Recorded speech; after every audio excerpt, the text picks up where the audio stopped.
La paz de Dios reine entre todos. Meditaciones y escritos de Jaume Ribó, apóstol de Cristo. Vuelta de Jesús a Jerusalén, tercera y última parte. Y así les vino a decir Jesús a aquellos pobres ignorantes que eran guías espirituales del pueblo de Dios: vuestro entendimiento está velado por las cosas que mueren de este mundo, y la confusión que lleváis no tiene límites ante la razón y verdad eterna de mi Padre, debido a las concupiscencias que os arrastran por las miserias de vuestras almas. Y la verdad está en que si vuestra mente estuviera centrada en Dios, reconoceríais y escucharíais a su Hijo. Y si mi palabra no comprendéis, debierais reconocer mi obra, puesto que mi obra, además de mis palabras, hablan por mí. Y mis palabras, vosotros sabéis que no pertenecen a una sabiduría terrena, sino que es bajada de la verdad infalible y eterna del Creador. Por eso, si yo diera testimonio de mí mismo, mi testimonio no sería verdadero. Es otro el que de mí da testimonio, el Altísimo. Y yo sé que es verídico, y vosotros también lo sabéis, si es que queréis mirar y ver que el testimonio que da de mí es la verdad perdurable de su luz sin velo, que siempre ha existido y siempre existirá, porque ha salido de su propio ser, que es nacido de sí mismo, puesto que su Espíritu omnipotente ha existido siempre, por eso lo sabe todo y lo puede todo. Vuestra mente, cubierta por las tinieblas, está cerrada a la única verdad inmortal, y por ello razonáis sin razón, confundidos camináis sin saber a dónde vais, porque no queréis ver la luz que os ilumina, ni queréis comprender la razón que os da la vida. Vosotros habéis mandado a preguntar a Juan, y él dio testimonio del Mesías, del que venía tras de él, para que creyerais en mí sin ninguna clase de duda. Pero yo no necesito testimonio de hombre, mas la misericordia de Dios lo hizo para que pudierais comprender la luz de salvación que os entrego, y vuestra incredulidad rechaza toda luz y oportunidad que tenéis al alcance de vuestras manos. Aquel era la lámpara que os iluminaba el camino que debíais de coger. Por un momento os gozasteis de ella, pero llegada la hora de andar por el camino único de la verdad que lleva a los cielos, no tenéis voluntad para ello, lo rechazáis totalmente y os cargáis con doble responsabilidad, porque yo tengo un testimonio mayor que el que os dio Juan. Pues las obras que mi Padre me dio a hacer, que son las obras que yo hago, dan testimonio a mi favor de que el Padre me ha enviado. Y Él, con su poder omnipotente, habla claramente que está conmigo, si es que lo queréis ver. Vosotros no habéis oído jamás su voz, no habéis llegado con vuestro puro pensamiento hasta Él para poder contemplar su divino semblante. Por eso su palabra no está en vosotros. Nada queréis saber de sus virtudes, porque si desearais la perfección, hubierais creído en aquel que Él ha enviado. Escudriñad las Escrituras y meditadlas, ya que creéis que os guiáis de ellas, pues en ellas, en todas partes, hablan y dan testimonio de mí. Por lo tanto, ¿cómo es que no queréis aceptar la verdad sin velo que yo os presento de mi Padre, puesto que es la única manera que podréis comprender y alcanzar lo que queréis tener, pero que en verdad estáis muy lejos de ello? Yo no quiero que vengáis a mí para que me gloriéis, porque yo no recibo gloria de los hombres. Solo el Padre puede gloriar todo lo que es verdad, sin excepción de ninguna clase. Mas yo conozco los sentimientos de vuestra alma, y sé que no tenéis en vosotros el amor de Dios ni el deseo de cumplir su ley. Yo he venido en nombre de mi Padre para salvaros, y vosotros no me queréis recibir, me negáis. Mas si otro viniere usurpando mi nombre y adulterando la verdad del Creador, debido a vuestra necedad y pecados le recibiríais. ¿Cómo vais a creer la salvación que os entrego si estáis engreídos recibiendo la gloria de este mundo unos de otros, y no os molestáis ni sacrificáis, ni aun siquiera un ápice en buscar la gloria eterna que procede del único? Mas no penséis que yo vaya a acusaros ante mi Padre.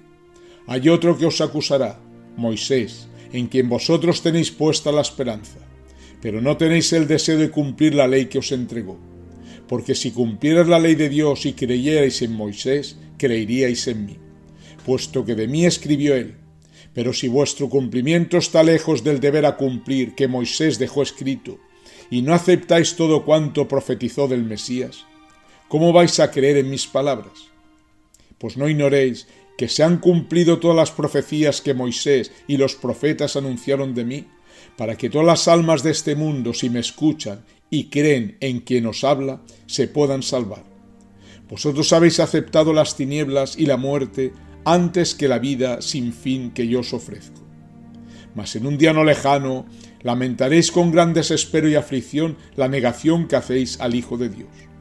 Y esta relación extensa de divinas palabras, todas ellas de razón y justicia, como verdad eterna, que el Redentor habló en aquel ayer a los doctores de la ley, escribas y fariseos, son palabras reales de una claridad sublime que han sido repetidas a través de todos los tiempos por el propio Cristo dentro de las conciencias de todos aquellos seres que le han menospreciado y rechazado, y en particular aquellos que, habiéndose entregado como guías de almas a su santo servicio, no han venido a cumplir ni enseñar con perfección su divina doctrina de virtud y pureza, sino que, con sofismas de confusión y tinieblas, por su materialismo y concupiscencias, por sus negligencias y deseos de vanagloria, se han extraviado y perdido ellos mismos, como a todos aquellos seres que con ellos han comulgado.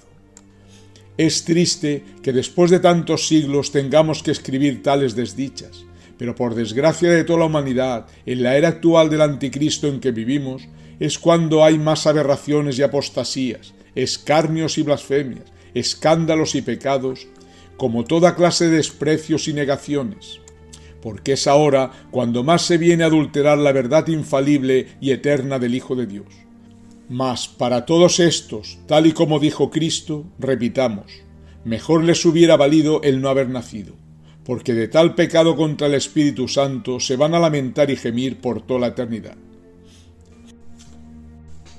Pues ante tales maravillas de verdad eterna que habló en aquel ayer el Hijo de la Razón ante los del Sanedrín, con lo engreídos y obtusos que estaban, se quedaron atónitos escuchando la palabra divina salida de labios del Redentor, porque ante la verdad irrefutable, como la gracia del Omnipotente que lo cubría, se quedaron sobrecogidos de tal forma que todo el dominio que tenían en la sinagoga, puesto que se creían únicos y perfectos como representantes de Dios, les quedó esfumado sin entendimiento de ninguna clase, para contradecir ni una sola palabra ante la razón infalible que el Salvador con todo detalle les había expuesto.